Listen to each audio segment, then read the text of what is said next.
Welcome, everyone, to episode number 19 of All About Nothing. And today I am so excited because we have a special guest today. And is it you use she? So And the they both they. are fine. Okay. So, and their name is Mariah Rooney. And I'm so thrilled to have Mariah here. I've known of her for a long time.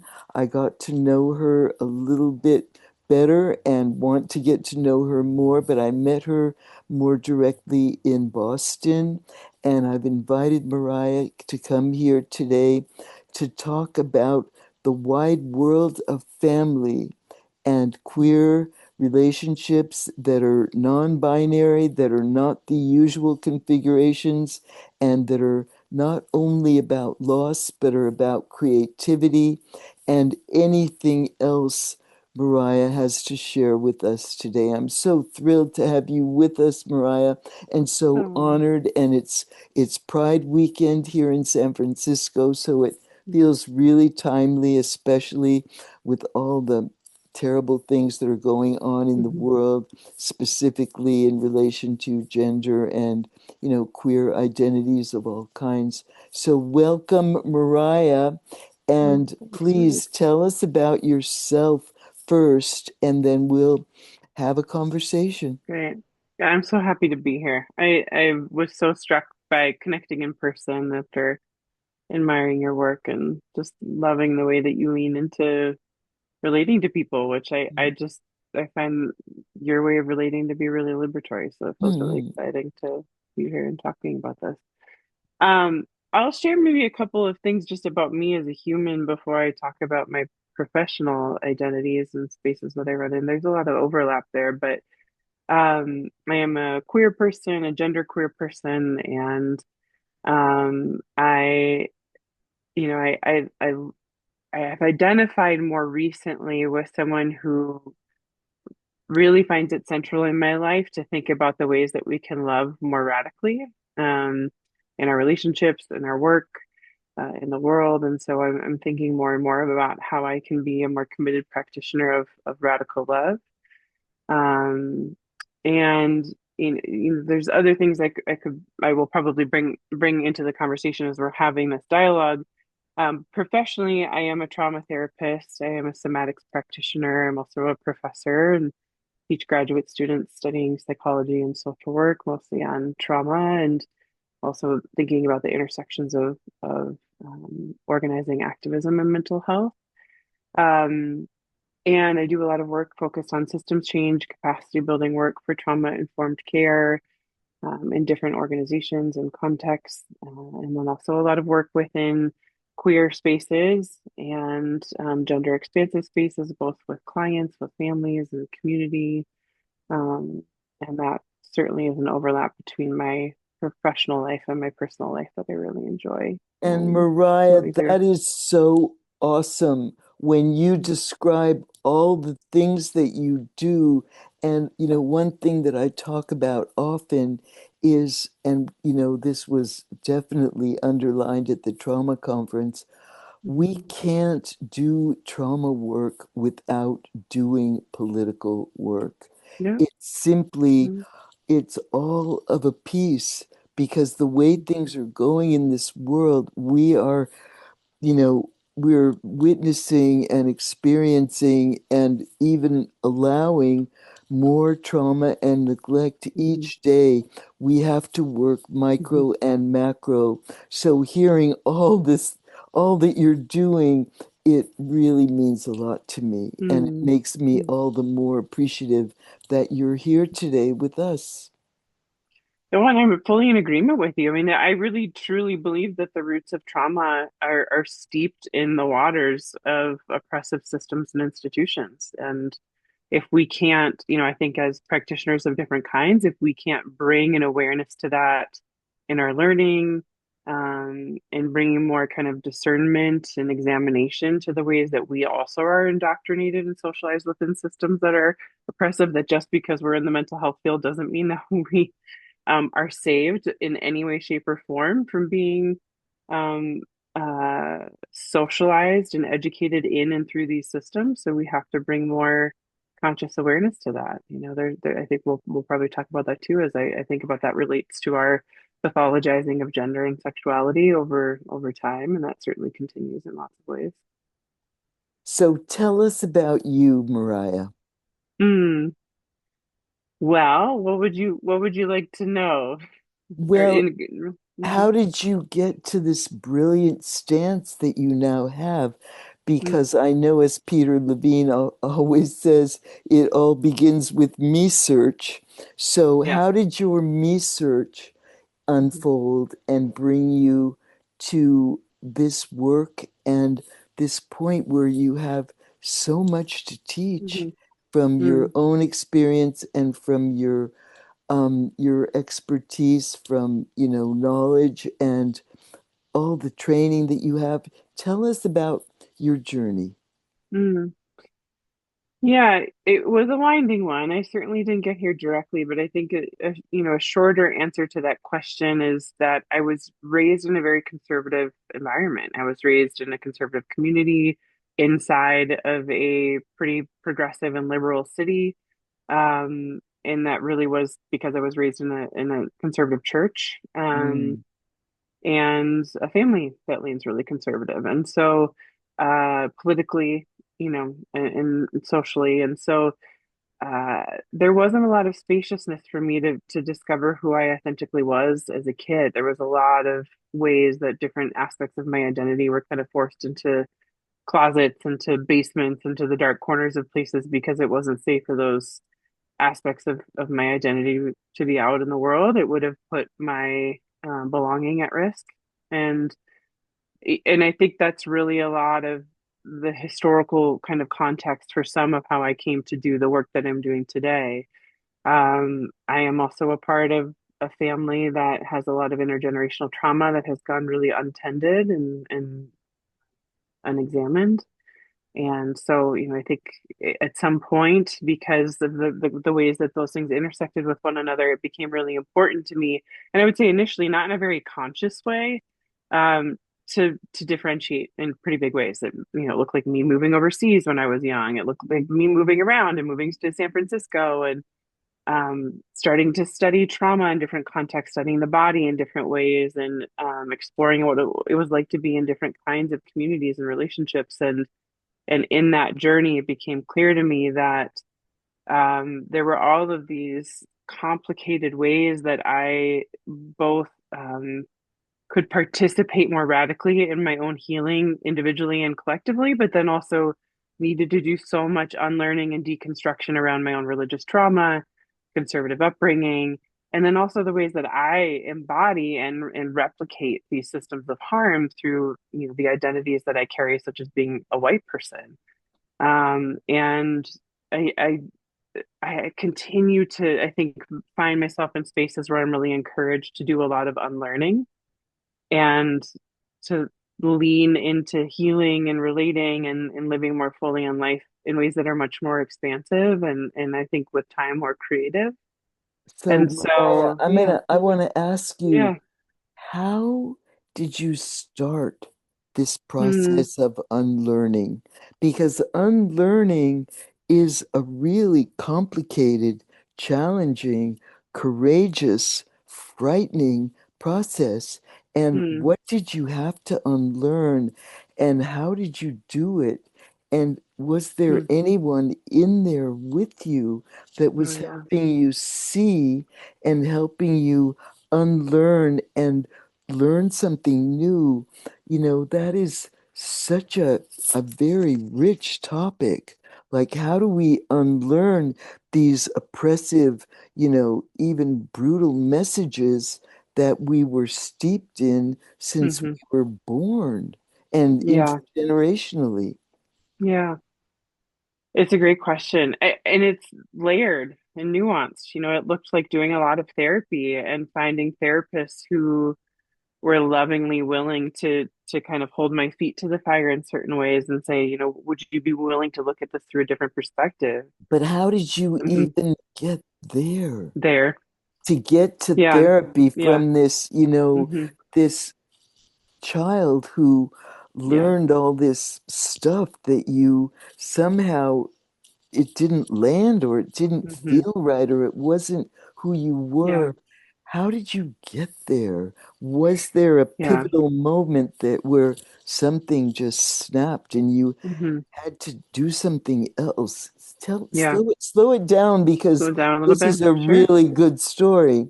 There's so Yeah. much there.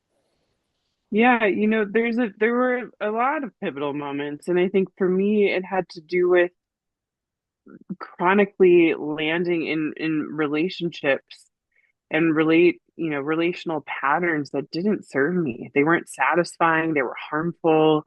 I didn't feel fulfilled, I didn't feel satisfied, I didn't feel like I belonged in so many different spaces, even though I kept trying. And I think that the ways that I continued to search, luckily, I was someone that there's something in me that my process for searching is I get really driven. Like if something's not working, if I feel unsatisfied, I will seek something out. And I had been in a process, I think, as an adolescent and in my early 20s of doing that in ways that weren't always super healthy, being in relationships that weren't healthy and that were harmful.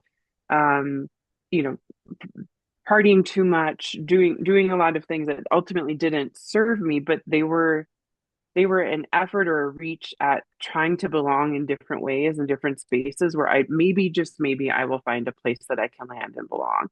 So it was this pursuit of belonging that really got me there. And it meant that I moved, as I mentioned earlier, I moved to different places and I tried that on. Is this the place? Is this the home? Is this where I'll find my people? And the thing that also was so fortunate to me is I would land in these spaces where I would end up relating to like maybe just one person who was willing to invite me into learning one little thing a little bit differently, and I found myself more and more in queer spaces, and that wasn't intentional. It just kept happening. Now I understand why, because it was super queer and just was really closeted to myself and to other people. Mm, Um, and I think there was luckily a part of the way that I have learned resilience in my own being is that perpetual search.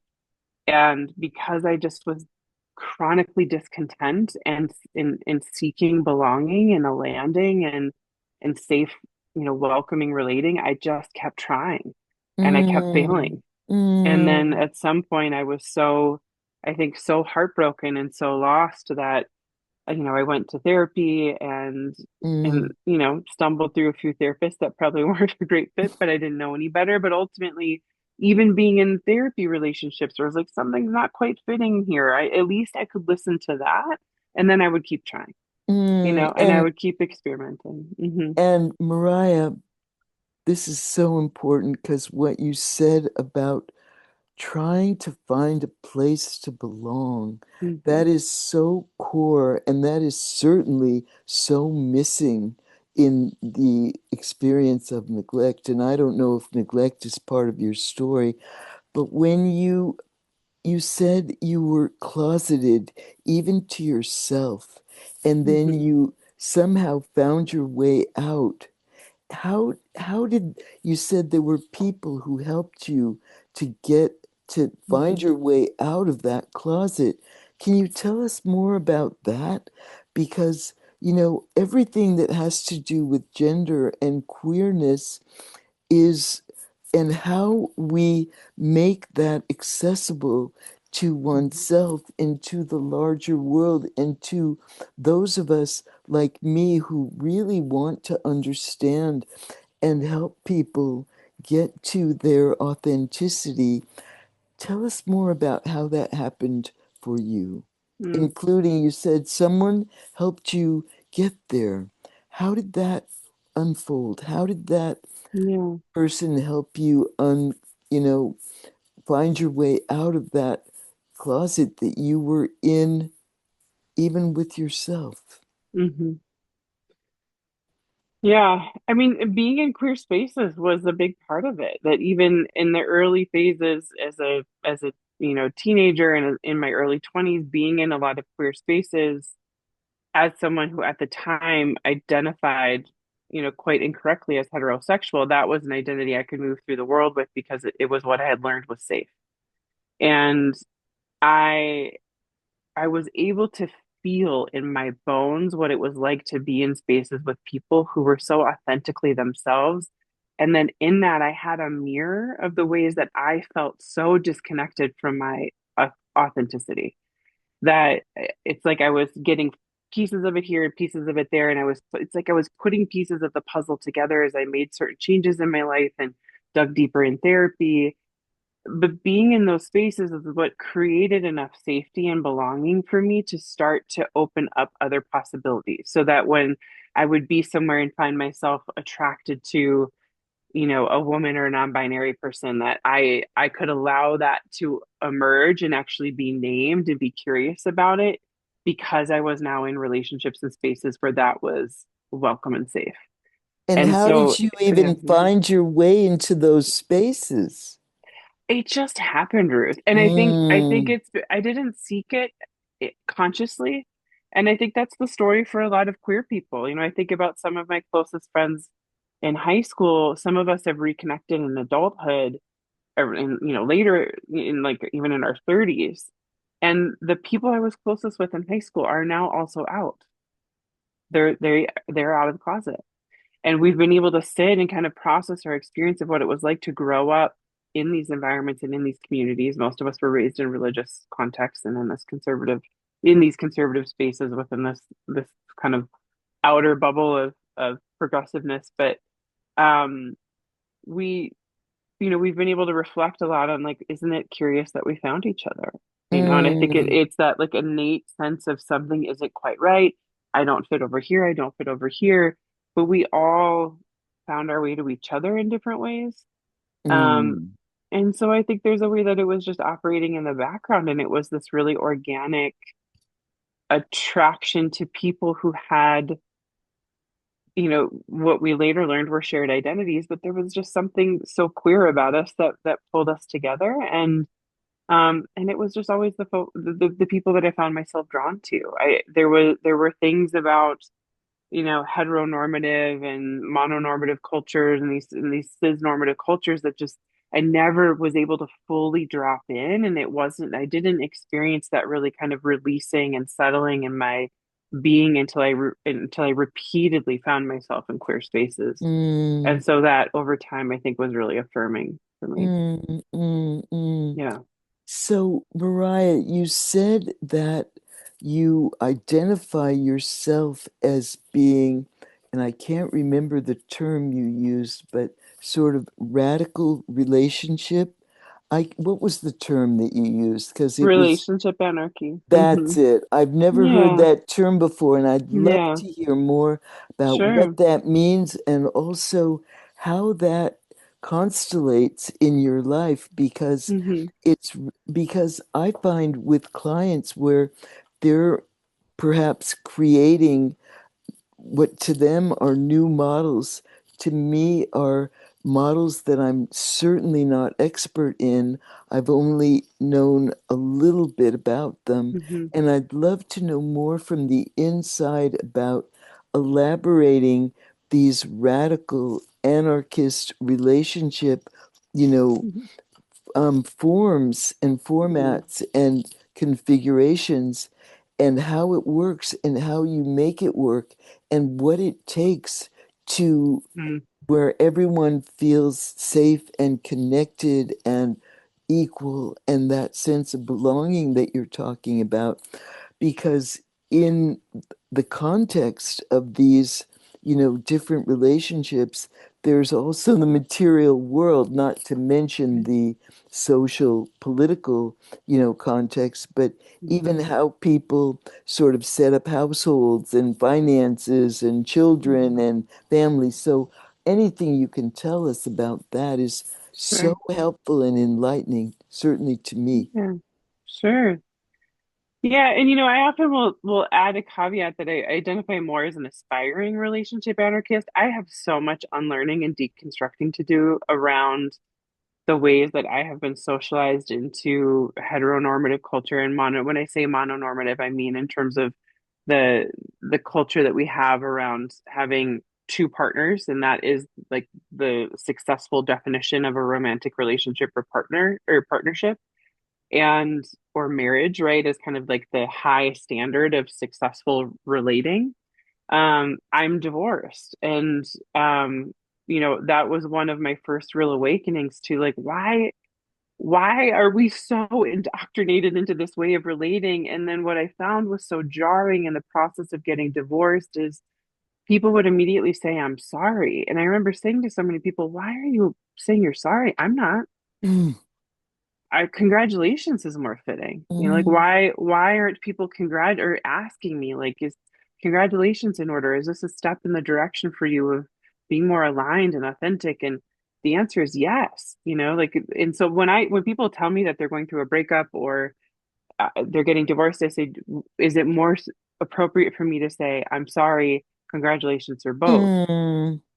And that That was really a is, for Mariah, I just need to tell you, that is mm, such authentic empathy. That's the real thing. mm, And for you to find out what is the empathic response for them is something that people need to learn.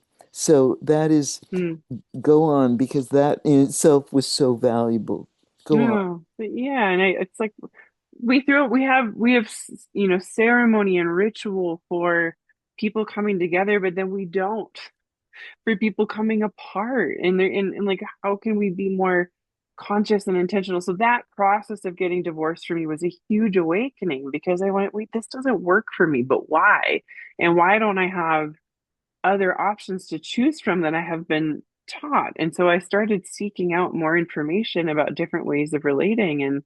And again, like queer spaces provided me so much more opportunity to learn about practicing non-monogamy, practicing polyamory, practicing radical ways of relating, such as, in relationship anarchy, which in my mind is the freedom to allow a relationship or relationships to be shaped by consent, alignment, authenticity, and just ultimately what is the most organic in a connection. It's like if, as an example, I am a part of a throuple that is non-romantic. We are deeply committed to one another in many ways and caring for each other. If someone's having a difficult time financially, we will discuss that together.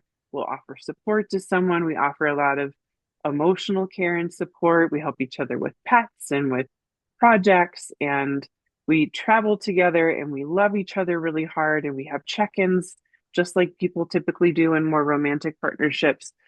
But that has also come in my mind as a survival strategy for people of all identities. I don't think that doesn't, it certainly doesn't only belong to queer people or to genderqueer people or trans people, but I do think there's so much inventiveness around relating that has happened in queer and trans and genderqueer spaces out of necessity for relational survival.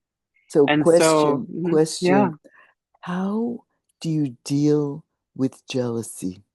This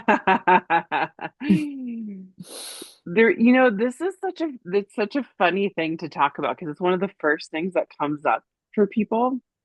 And one of the things that I like to draw attention to is that one, we all experience jealousy and insecurity. They are very natural feelings.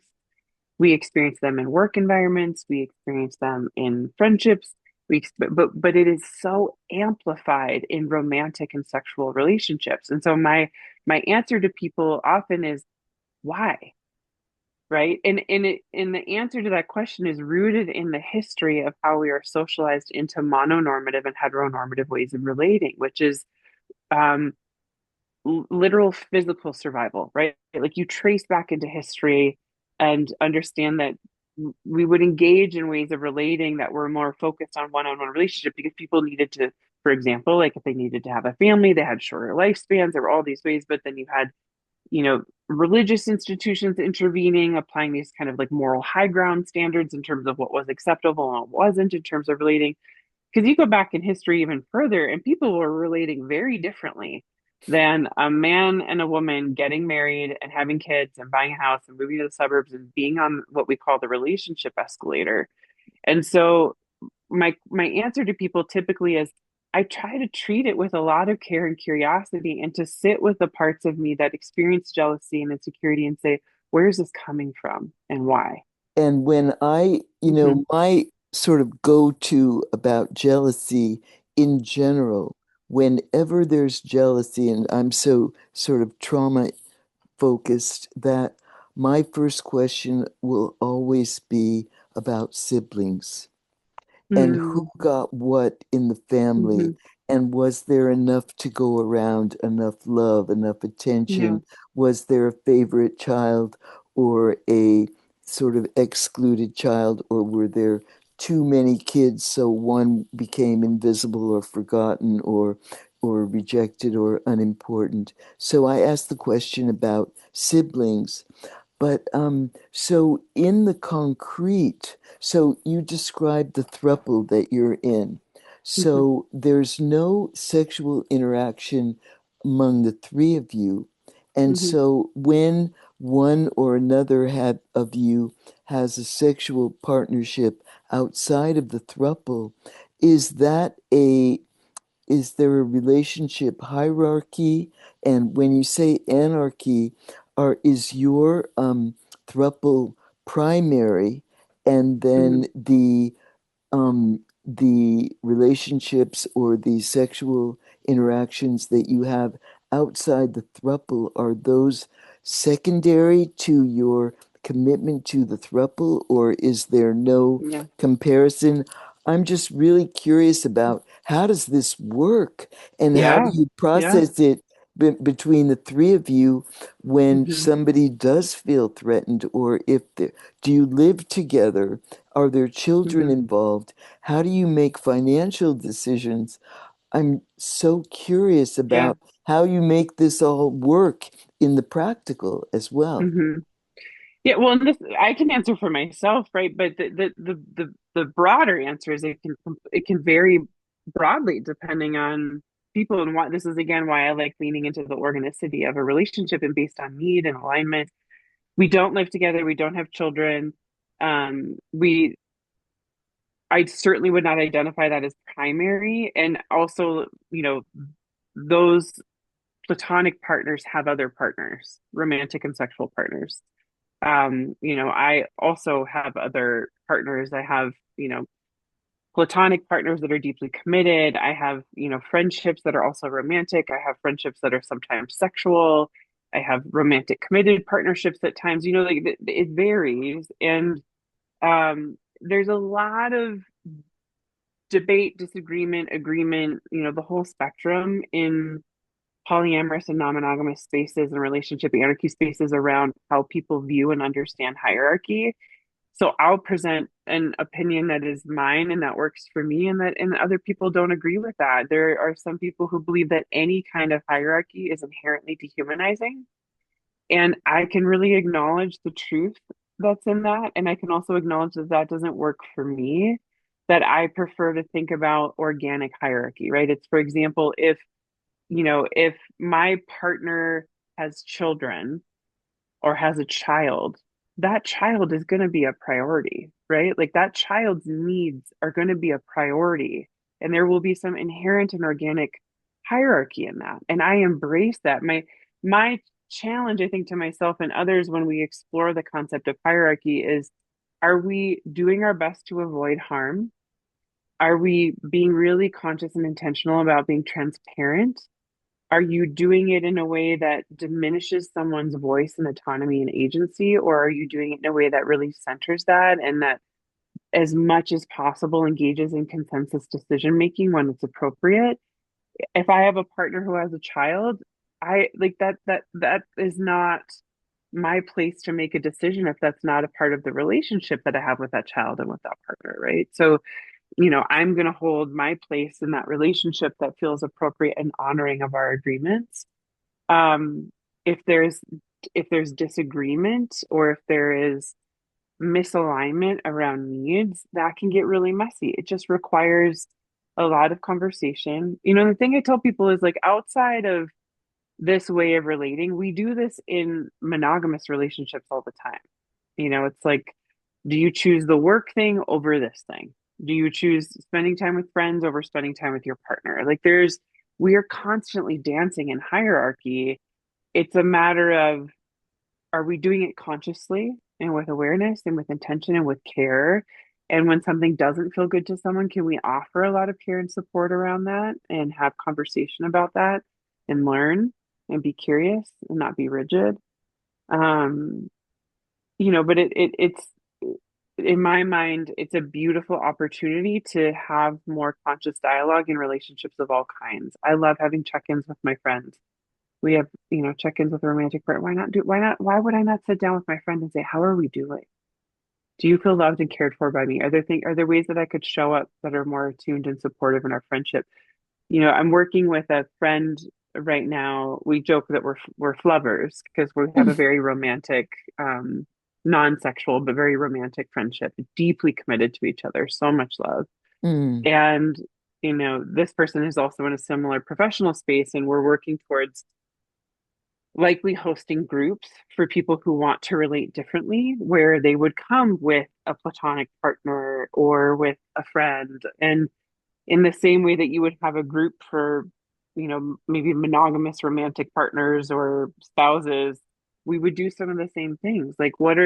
How can you understand each other more deeply? What are ways of getting to know one another better, developing skills together and how you can relate together, having conversations about plans for life? Like, do you know each other's medical wishes? mm, One of my early experiences in relating in this way was with, two of my dear, dear friends are two gay partnered men. They've been together for a very long time. We had a ritual of spending every Sunday morning together, a mm, very, very close, loving relationship. And one of my friends, um, got cancer, and it was very scary. And what became very mm, clear is like, we had to step into that care together. I got on a plane, I flew to where they live. There was a lot of conversation, but there was also this realization that his spouse didn't feel like he had the emotional capacity to handle a lot of medical decision making. He wanted to just be present with his partner. mm, And so we started to have conscious dialogue in our relationships about what are each of our medical wishes. Let's talk about legal paperwork. Like, does someone mm, need to have medical power of attorney here? And how do we want to navigate this when the blood families that we have are not families that have alignment with us around the kinds of decisions that mm, we would make for ourselves? So how can we have these conversations? So another area, right, where we're trying to bring this into this group that we want to start, where let's fill out paperwork together. Let's have mm, conversations about, if you mm. end up in the hospital, how do you feel about life support? What do So you want when you die? That I sort of have thing. so many questions, Mariah. So I'm going to put several out together and you can go wherever you want.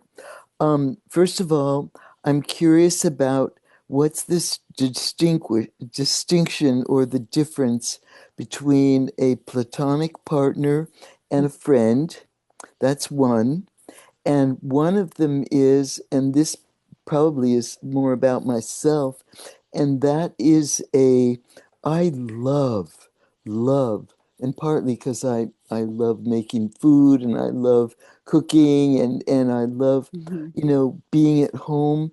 I love living with somebody. I love Hmm. sharing a home.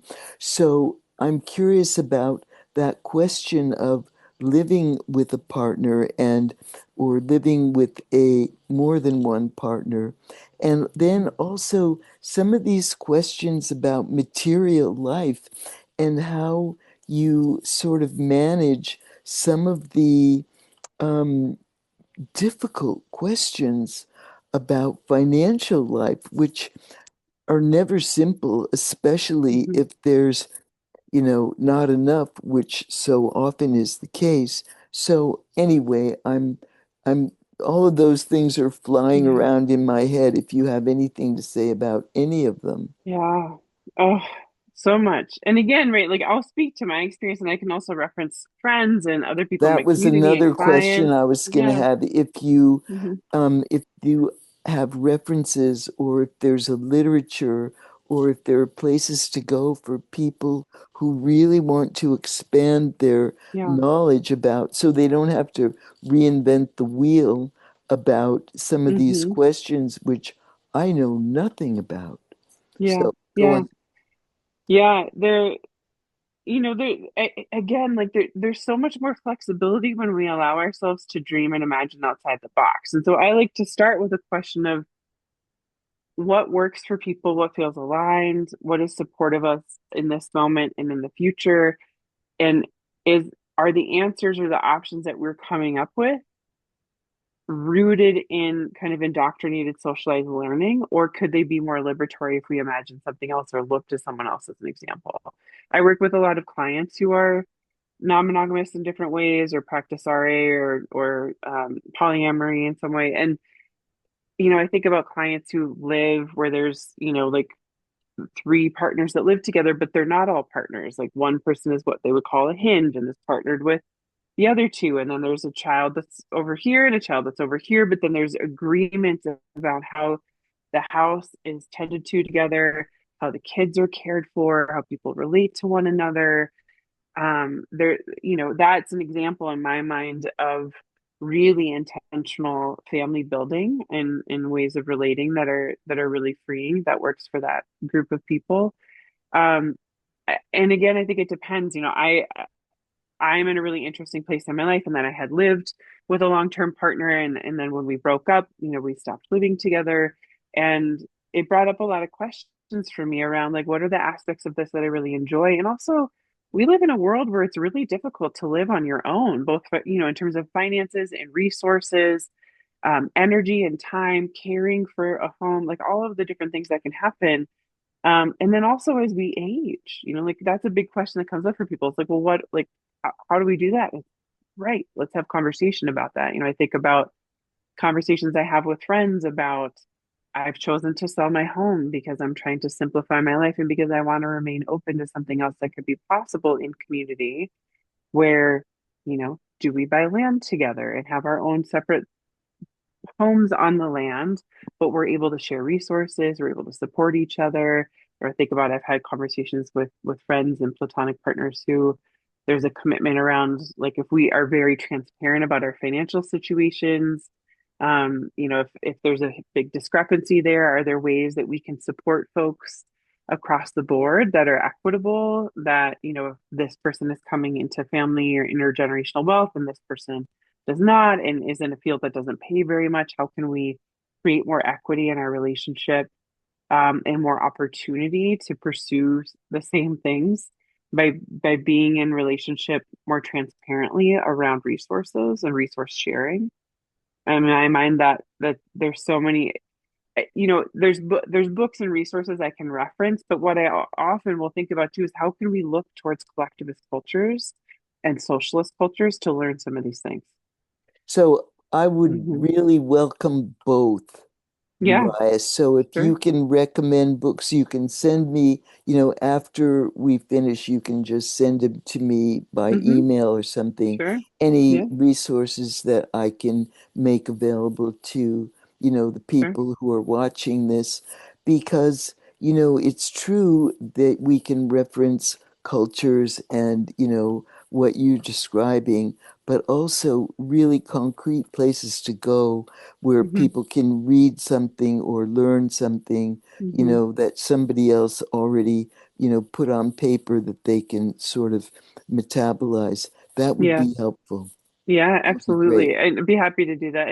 And a piece, the resources that I love most are the ones that draw attention to the systems that got us to this other place in the first place, right? It's like capitalism depends on us feeling scarce all the time. Scarcity and urgency are two of the biggest fuels for the capitalism machine, right? So if we, Absolutely. mhm, And I will also say that neglect yeah, is a primary experience from infancy of hmm, scarcity. Not absolutely. enough. It's like Hmm. I'm starving right Hmm. from day one. Hmm. So there is this whole organic and Yeah, attachment-based factor, as well as these larger social, political, economic, yeah, historical, evolutionary. I mean, this is so complex. So it yeah, is. I really Yeah, welcome whatever resources you know about. yeah. And capitalism also does really well when we stay in when we stay in the story of neglect, which is true because we function in systems that are incredibly neglectful of us, right? Like we have healthcare systems that are not actually there's no health and care in it. It's a service delivery that you pay a lot of money for. And there's all of these ways that I think if we can start to orient it, this is not an issue of resources, it's an issue of access And it's an and issue of mm, care because I care. know Yeah. when I was in Cuba, it just so happened we met a doctor that when we were out for, a hike, and we ran into this doctor, this young man. And so he was on his way from a home visit. And in Hmm. Cuba, the medical system, much of the delivery of care is in the home. Mm. And he said, when we do health assessments, we want to see, what do people feed their pets? How do people treat their children? What are their relationships like? That's all part of the health Hmm. assessment. And we go into people's homes, see how they live, see what they're eating, how clean or dirty is it, what's the Hmm. environment, what's in the yard. That's all part of how the Yeah. health care is delivered. And it is guaranteed by the government that they get their health care. It's like it's Hmm. not only care, but it's Hmm. care. Yeah. Yeah. We don't Like I have care that. about all of you, the whole of you. Yeah, absolutely. You know, and that that in my mind, like we see more radical imaginings of how we can relate and exist more collectively by looking, I think, both at it very much at indigenous cultures and collectivist cultures who we have strayed from, right? As we have steeped ourselves in imperialism and colonialism and the patriarchy and capitalism and all of these things.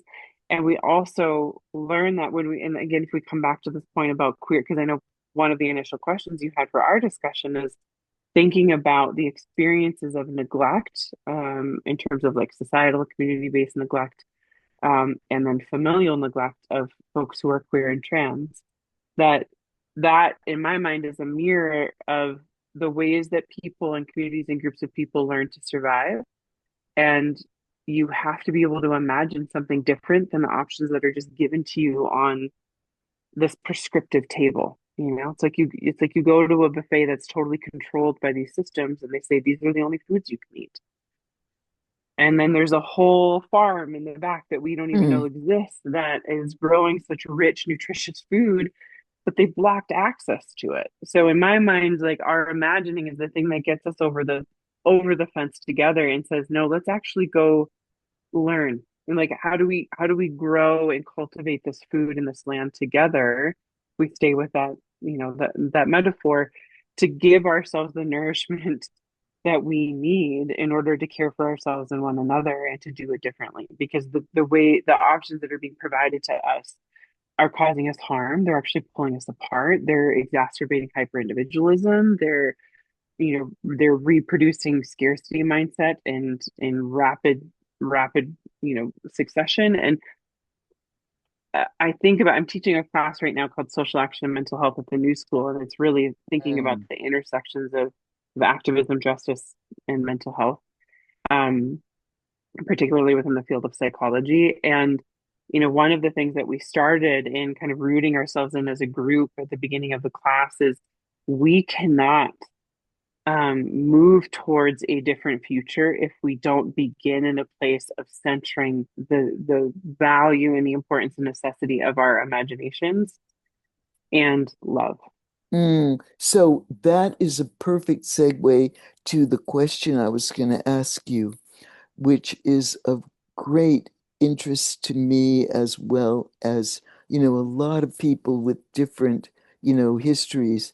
And that is, how do you deal with this issue of family loss?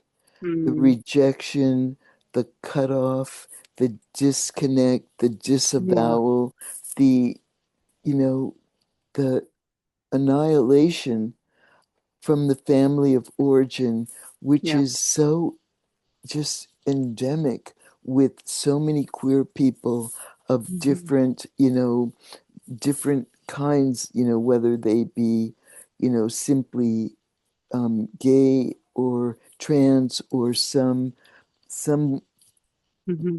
something, in that spectrum of Hmm. non-binary. How do you I mean, I know there isn't one answer, and I do want to hear the answer to the question about platonic partners as opposed to friends. So we'll get back to that Hmm. one. But Hmm. this is the most important to me in terms of because family loss is so much an issue in trauma anyway, Hmm. in all kinds of settings. So, what can you tell us about family loss and grief Hmm. and processing and repair or whatever Hmm. you can tell us about your either experience or your view Sure. on family loss, family of Yeah. origin loss. Yeah. I mean, we could have an entire hour talking just about this, and I think what I'll say in terms of like a short kind of insufficient response is that there is a deep, deep pain and deep wounding that happens when we are rejected by the people who are supposed to welcome us into the world, who are supposed to look at us with utter adoration and delight and welcome us into their arms, into their hearts, into their eyes, into their minds, and to have something so just innately authentic and true and real about you be the source of your rejection is an utterly confusing experience, right? Which is also why so many people stay closeted or the ways that we internalize homophobia and transphobia and all these different things is because we receive these messages that those are aspects of us that are not welcome and that will put our belonging and the possibility of love and acceptance at risk. And and so I'll say too, like this moves beyond family of origin. This is also about culture of origin and like culture of current context, which is, Absolutely. I think about what's happening particularly in the US, but certainly around the world, particularly with all of this anti-trans legislation that's happening on increase in hate crimes, right? That there is a way that folks, particularly trans folks right now and throughout history, have been told like you don't have a place here and you don't belong, right? And so when you experience that in your family, and then when that's reverberated culturally, it does feel annihilating. And there is a way that I think people, it's why we see incredibly high rates of suicide amongst trans and queer people. It's why we see high rates of violence, right? We see higher rates of substance use issues, um, and all health issues at large, chronic health issues. And the costs are huge. And on the other side, it points to this desperate need for belonging and for community and for chosen family and for radical ways of relating and to experience love. And, I've worked with teens where I've seen them in therapy where they're stuck at home with a family that will not accept who they are, or it's not even safe for them to be out. Mm. And so we do so much work around like how do they navigate that? How do they survive that? How do they persist through that until they can get to a place where they can connect with community and with chosen family? And sometimes it's like we got to get you to survive the next 4 years, the next 5 years. Yeah. And there is, I know you talk so much about neglect so beautifully in such meaningful ways, and the neglect of curiosity, I think, is also really important to name Oh because God. we also need the adults in our life, our caregivers and our parents, to be curious about us. And who are we? They don't Who are even you? know who we are. Yeah, And that is yeah, what's so lonely. yeah, yeah, So, do you yeah. find that you or your peeps um, sort of endure and tolerate the disconnect, or you try and find a way to have a connection with these rejecting families? Hmm. how have you and your Yeah. people that you know kind of handled that Hmm. terrible, annihilating loss Yeah. and I mean, pain? it's really varied, right? Like everything from people completely disconnecting from their family, being estranged, being exiled, being I think about people in religious communities who are exiled for just being who they are, and to people choosing to have certain boundaries.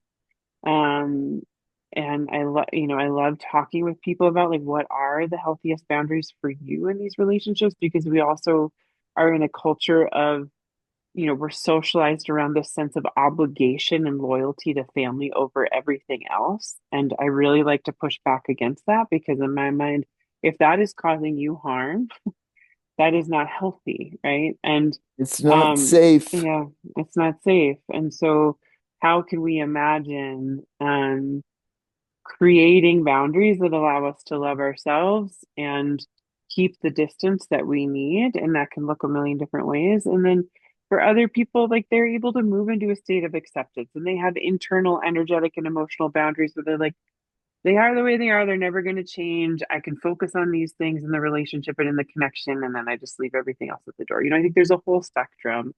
And also sometimes I'll work with families who may be mildly interested in evolving and learning and growing and being able to connect with their kid or their kids, and some that are really like, I don't know what else to do. Otherwise, I'm not going to have a relationship with my kid. And so they do some work.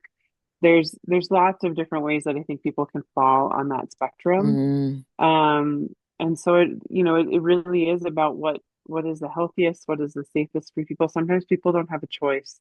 There's so much reliance on family or like, mutual reliance where they have to stay in relationships. And so then it's like, how do we bolster internal boundaries and other ways of caring for yourself and being in a relationship outside of that so that it causes less harm. There's a whole yeah. spectrum of experiences that are And true. that I can Hmm. imagine as a therapist as well as, in your different kinds of Hmm. relationships is something that you have to help people with a lot and find your way with. Yeah. Yeah. And And myself, that's yeah, certainly been a part of exactly. my journey too. Yeah, It absolutely. certainly has Yeah. for me for other reasons. So Hmm. I know what Hmm. it's like to be sort of rejected from the fold, and then Mm. it was unbearable to me.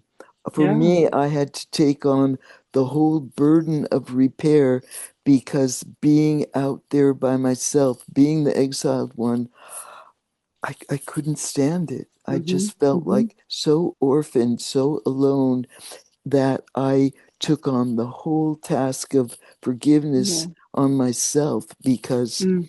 I wanted to have connection.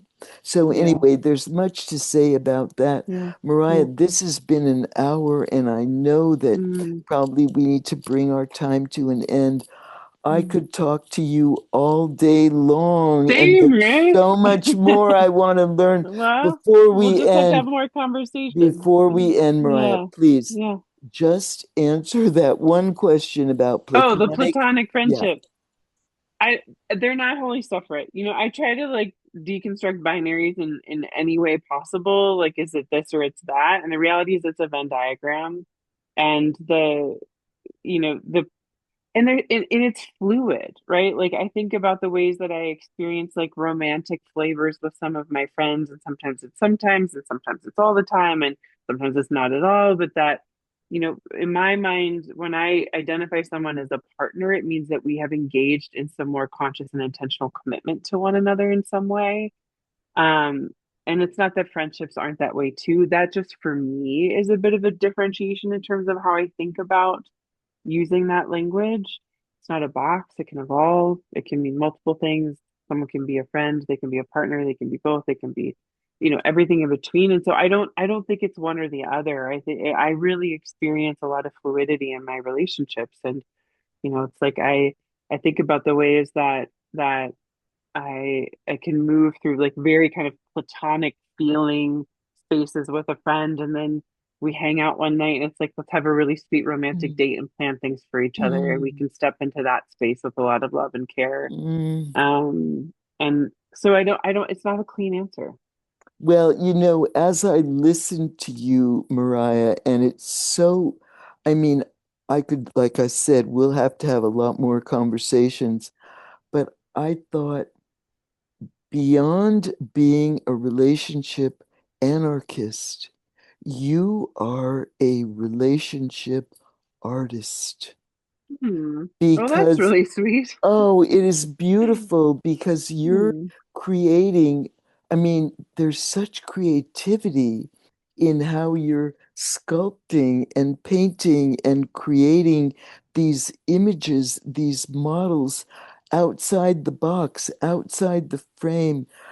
It's colorful, it's textured, it's different, it's gorgeous.